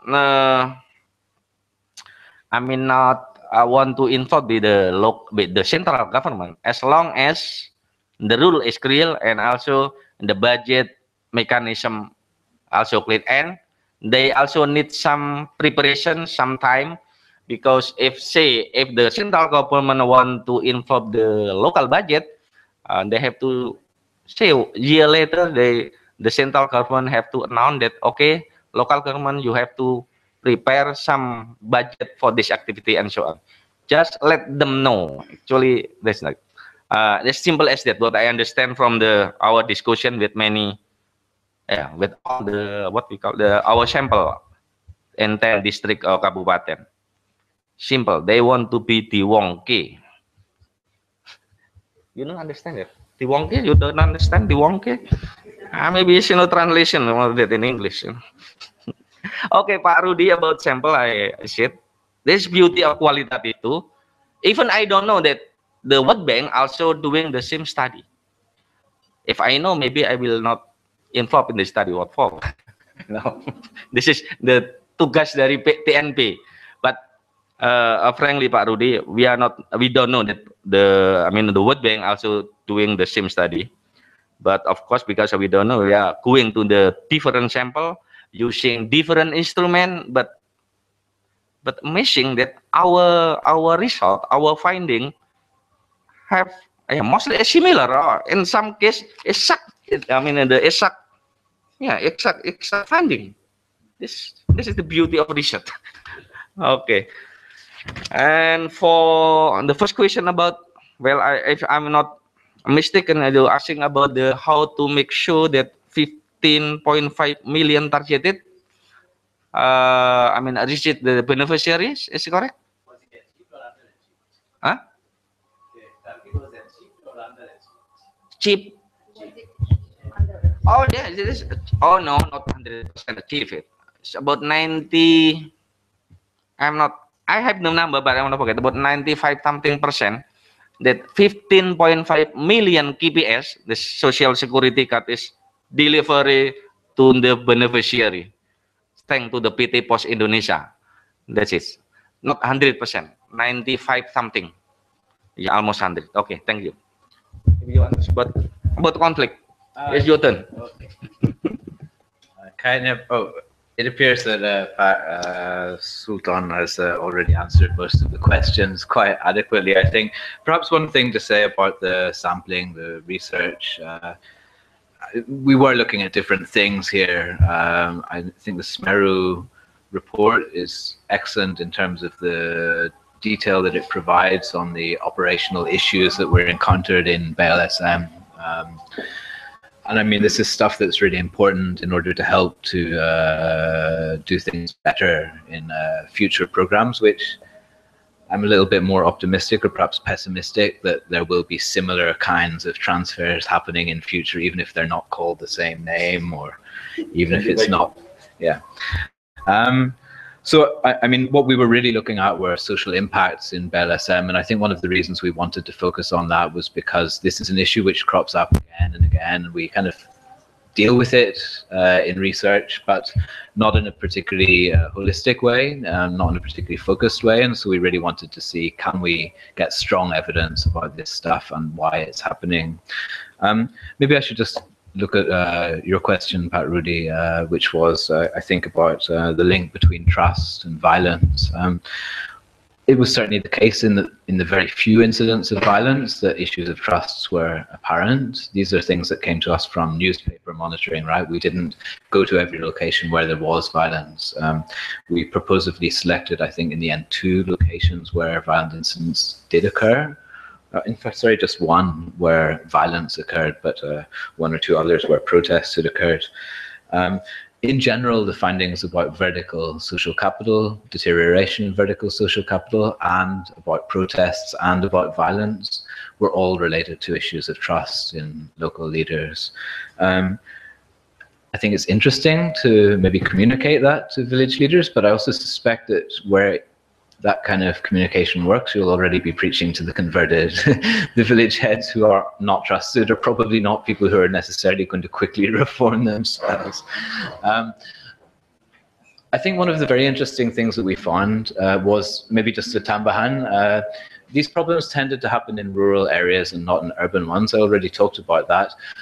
What we found was a big difference between urban and rural areas in terms of service delivery was that people tended to refer more to the ERTE in urban areas and to the Kepala Desa in rural ones. So if you ask someone in an urban area to rate their local leader, they will almost always, I think, refer to the ERTE.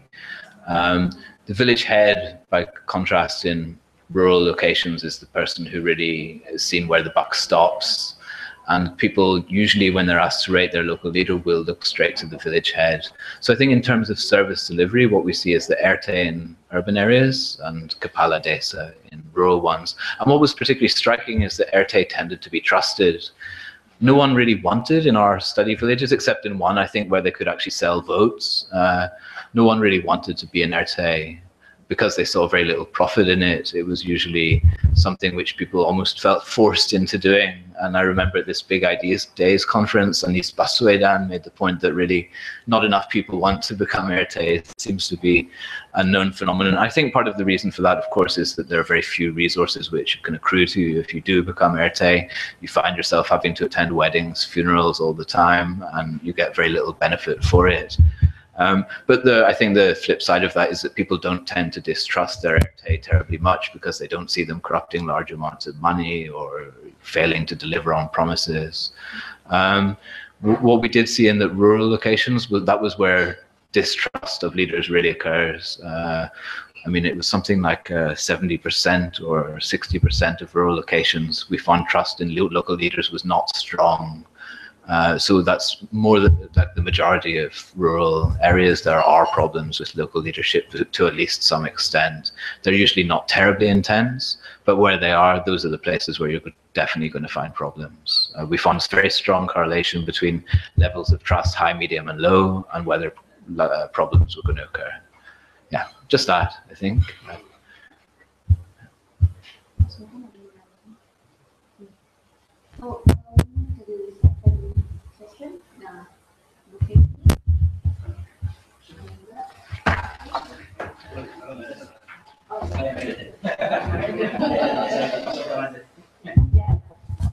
Terima kasih Pak Sulton, Pak Paul. It was very interesting, particularly when it is presented together. Yeah, so they complement each other.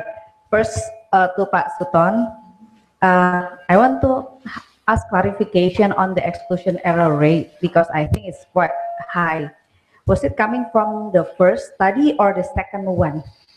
If it is coming from the second one, they're supposed to be too high. The second, your notice or findings on socialization. If you were asked by the new government for having another BLSM, for example, suggest to spend more time for the socialization. Last time in 2013, it was by design that the program will start with just after or only after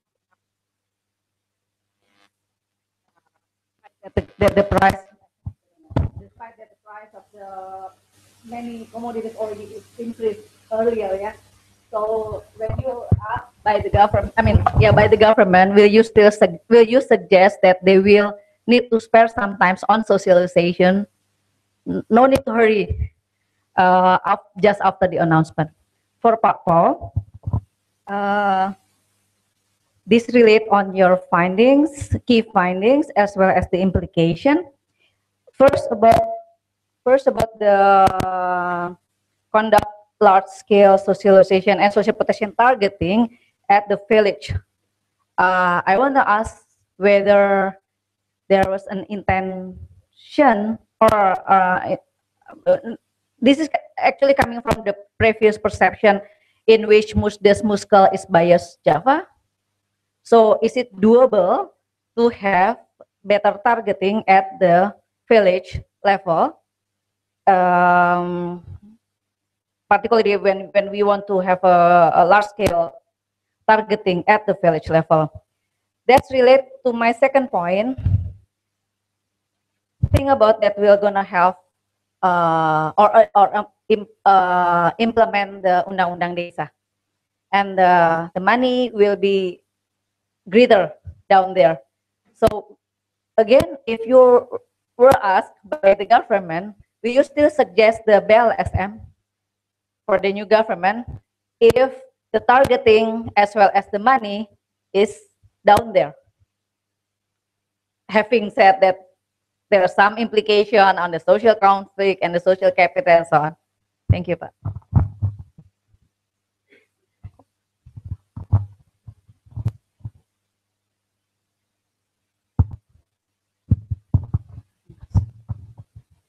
Thank you. My name is Sri from BPS. My question will goes to Pak Sultan.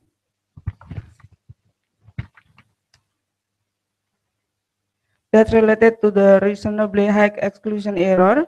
Been mentioned that in the slides it's different compared with Pak Sultan being presented. That's here in the slides is 23 up to 90%, but the recent slide mentioned 16 up to 63.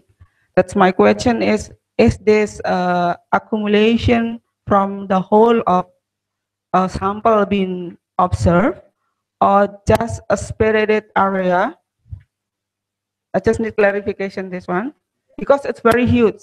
Maybe in my thought it is impossible. And the second one is about the readiness of government to implement this program, that is a BLSM program. I want to know maybe this program have a relationship in political will or political reason in the way when the decision being implemented this program from your view.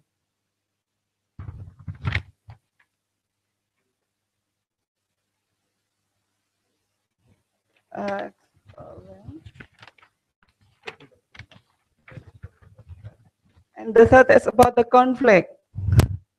Have you got the summation about the village leader or the community basis have opinion why the conflict been happen from the first and up to the latest one of distribution of the card? And the first time that BPS become victim, BPS enumerator or KSK become victim, but in the recent implementation, that's been reduced, the what called the victim from BPS become what's called mass amount in the field area. And for Paul, I need clarification your picture that mentioned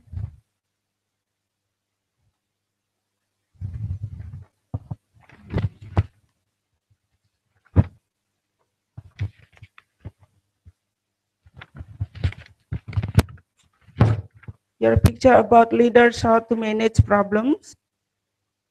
Here at 24th slide, I think.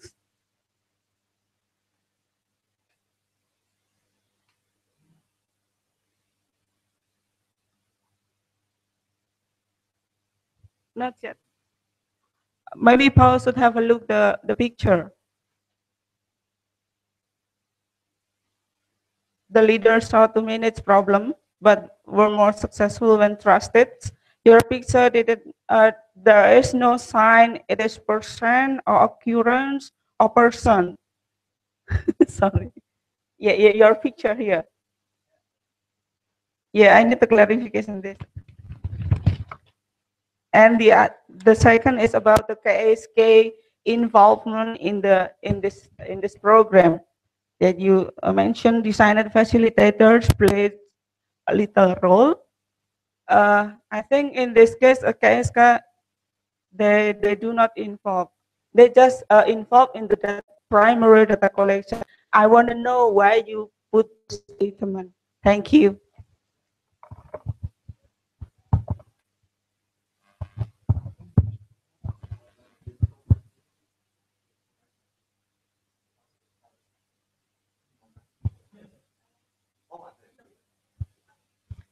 Thank you. My name is Hafiz from SMERU.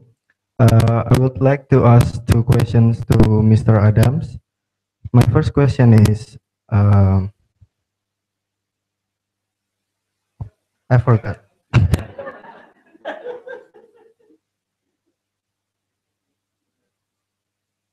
Oh, about Thailand. Could you give some examples what kind of activities being categorized as violent incident? And the second question is, how could you determine that poor information help create dissatisfaction? And what kind of dissatisfaction? Thank you.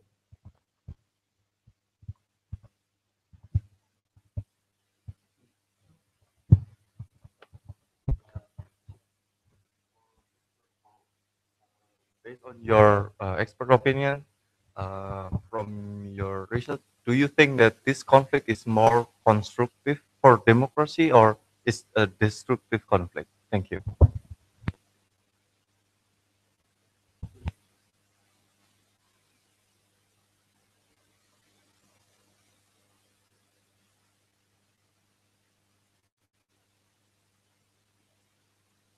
Oke, bukannya berat Pak Sultan nanti. Oke, I don't know if I should do one, then maybe let's just take it as it comes. I'll look at what Ibu Vivi was asking first, about large-scale socialization of targeting focused on village heads, and the issue of whether Muskel Mustes was really a Java-centric phenomenon. I think it's very hard to escape from thinking that there really should be a bit more accountability in terms of the way that targeting occurs. And I think that the only way that that can happen is if communities and their leaders are informed about targeting and to some extent can participate in it. Now, I think in the very kind of limited basis would be, for example, in determining pre-lists for surveys or helping to determine pre-lists for surveys. I mean, I think there's also some interesting possibilities around Undang-Undang Desa later, where you might look at seeking to institutionalize village processes for helping to suggest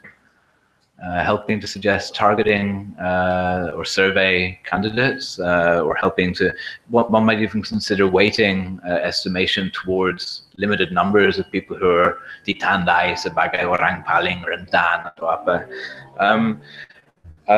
So I find that hard to escape from, and I don't, for myself, I mean, obviously not being Javanese or North Sumatran or anything, I don't necessarily understand these issues in terms of Java-centric. I think the idea that communities can do these things, and when we talk about community, we don't necessarily mean large-scale community meetings. It can be relatively closed-door meetings with RT, ROA, Kadus, Kepala Desa, and I think that targeting experiments by FREM in the past have looked at those issues, and they do find that even relatively limited gatherings of leaders in villages or dusun can actually do targeting pretty well based on community rankings.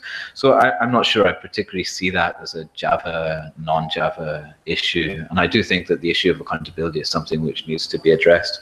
Around UU Desa, I mean, I'm not a competent person to make a remark about, on a policy basis, whether a program like BLSM should go ahead based on the fact that there will be huge resources going down to villages. I guess that it just involves looking back at the issue of what BLSM is trying to achieve, and it seems, at least with BLT and BLSM studies in the past, seem to show that really they have been quite effective in cushioning the poor from price shocks. And whether that is something that might be offset, or whether the disbursement of resources to villages might, take up the slack in that sense. And I guess that would really be the big issue. But like I say, I'm not someone who feels clever enough to comment on these issues. In terms of the issue with the picture, I mean, I apologize if reading the presentation isn't particularly nice. We actually had a 45-slide presentation early this morning, so there was a lot of cutting that went on, and perhaps some of the text isn't necessarily representing all of the things that I said. About the TKSK, it was my strong belief, and Connor maybe can help to answer that or confirm, that TKSK were supposed to be involved in this round of BLSM. What their specific role was to look at community verification of targeting. So they weren't, I think they were also supposed to support coordination between the different stakeholders. I don't know if that helps to answer your question, between the post office and the Chamat and the Kades. And that was written into the TKSK handbook that I think I've seen in the TNP Duaka. For Hafid, examples of violent incident, well, it's relatively, I mean, violence was almost always about stoning village officers, burning down, I think in one case, a village head's house. There were some scuffles. It was nothing that resulted in injury or death. So we're talking about relatively minor violence, if you like. What was just interesting about it, I think, was that it tended to involve village property being destroyed. And perhaps that goes a little bit back to that case that Ibu, maaf ya Bu, saya tidak tahu nama dari BPS. Ibu Sri mentioned, which was that BPS this time wasn't terribly targeted. We tended to see much more targeting of village heads in terms both of resentment and in terms of when things turned violent. It was usually village property that was destroyed. Poor information creating dissatisfaction. It was pretty strongly evident, I think, from our research that poor information about BLSM in the sense of who was targeted, how they were targeted, what was the process for that, who did the targeting. These were all issues that caused, underlay a lot of the problems. People didn't understand how it had happened. Lack of information about how he'd been selected and I hadn't. That was really a big problem in terms of creating resentment and jealousy. Yeah. Is that sufficiently addressing? There was one last question, wasn't there? Is violence constructive or destructive? Well, in the sense that fewer village head offices were left standing, it was definitely a destructive thing, but not a lot of them got destroyed. I think, honestly speaking, I wouldn't necessarily look at it in terms of democracy. I look at it more in terms of patronage. Actually, its failure to be a good patron is really the problem that village heads encountered when people got angry with them. This is perhaps intimately tied up with democracy in the sense that I vote for you because you promised me something, which I guess you could say that's democracy. And so in that sense, it was democratic, but we really see it in a kind of patronage context, I think. Yeah. Okay. Okay, thank you, Bu Vivi. For exclusion error in the first round of our study in fourth place, this is the number. Yes, it is higher than in our second round study. This because we are using the same, the different sample. This is in Jakarta. What do you call it? Yeah, Tangerang, Kerawang, and Bandung. So this is second round. No, this is the first round, only 4 at the time, because the TNP want to a rapid appraisal or rapid study. We just choose these 4. And for the second, this actually number, this one, say, exclusion error, say, for in Jakarta Utara, 23 of 39. This is in one RT. So we listed the all poor household and that RT is 39. And then we ask, yes, is this how many men or how many household that in this 39 household receive or doesn't receive BLSM? Then they said that 23 of 39 doesn't receive. So it is exclusion error. This is based on their perception on definition, locally definition of what is the poor household is, It is not based on BBS, of course, it's different number. FGD classification. So we have asked them to classify it, say in one RT, how many household ranking here, say 3, very rich, middle, and then poor. And then we ask all the name of the poor household and that RT. We got 39 people. Here is the number of the poor here in RT. And then we ask how many of them got BLSM. As kind of that. So that is why we know the number of inclusion or exclusion error. For the second round of study, we did the same thing, and this is number is also answering the Ibu BBS.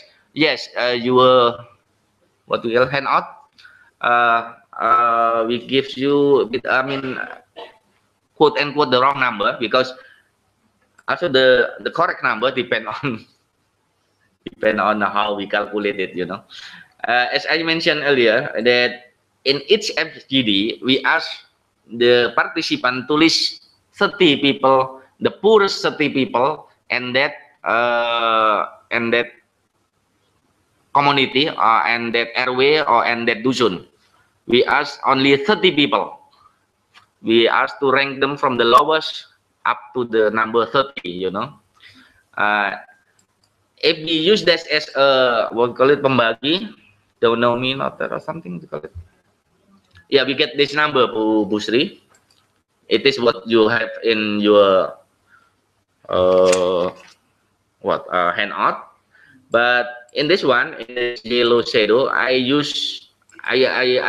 understand that this is wrong, what do you call it? Wrong percentage, because we divided by 30 what they, I mean, because we know that in each RT or each RW the number of people is not exactly the 30, you know. But then, as I said earlier, we divided by the average, nationally average the number of household in each dusun or each RW. This is our number got from BKKBN data. This is number RW, number RT, and then the average household per RW is 30 and 170. So this number exclusion error we divided by that number, so we got this number. It's just an indication there is an exclusion error there. Whether it is 30% we perceive it as big or small, or it depends. But for myself, it is big, you know, because average is is more than 30%. You know?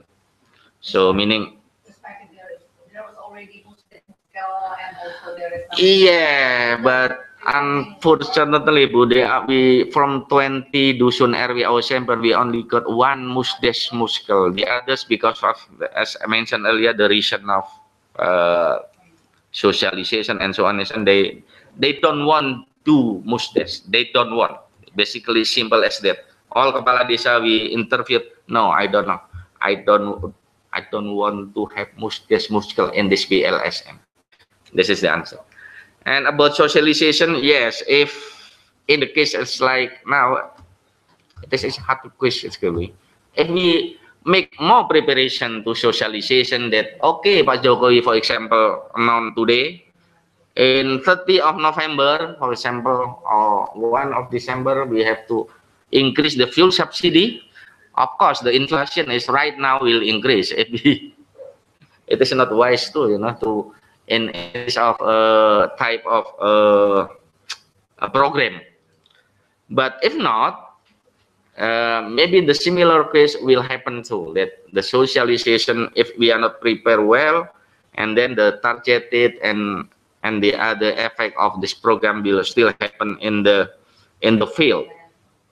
So I think I just remember when we are make a study on the impact of crisis in 2010, 2009 and 2010, we suggest that the government should have kind of template, you know, that already in the, already in the government system. So anytime that if the government or the economy, national economy have a shock, whatever the source of the shock, so the system already there. But now we see that kind of template or system are not yet in the government system. So I imagine that if that system of what we call it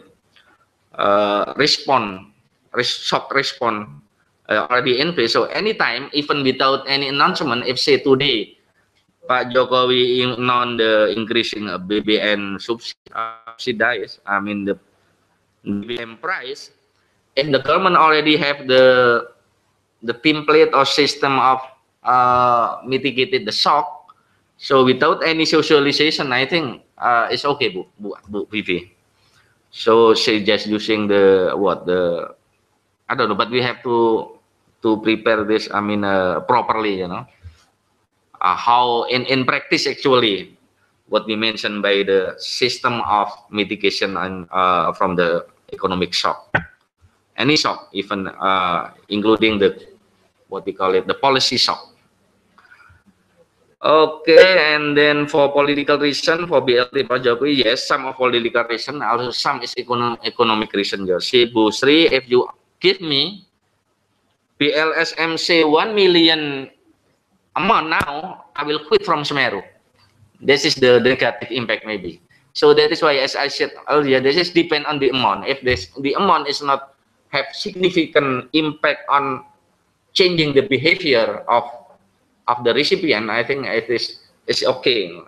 It is reasonable in terms of economic. But if the amount of the cash transfer is I mean, above the certain standard that make the people change their behavior or they change their working hours, of course, this is negative impact.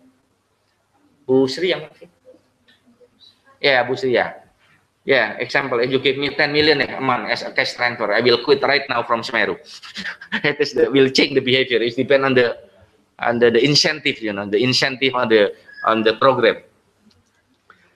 Okay, I think what else? I think I have already answered all the questions. Thank you. Oke, silakan Pak Rudi.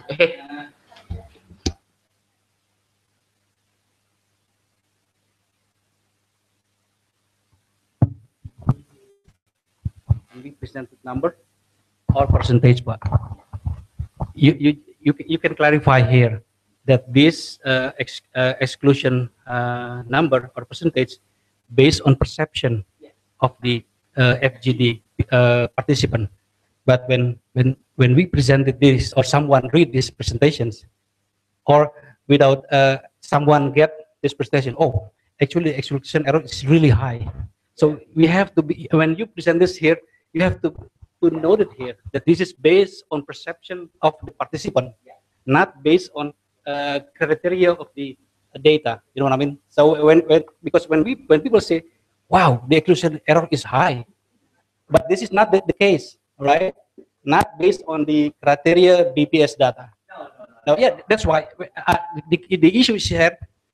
When you present something, you have to be specific. You know what I mean? This is just criticism from me because it's very dangerous when we read this one. Thank you.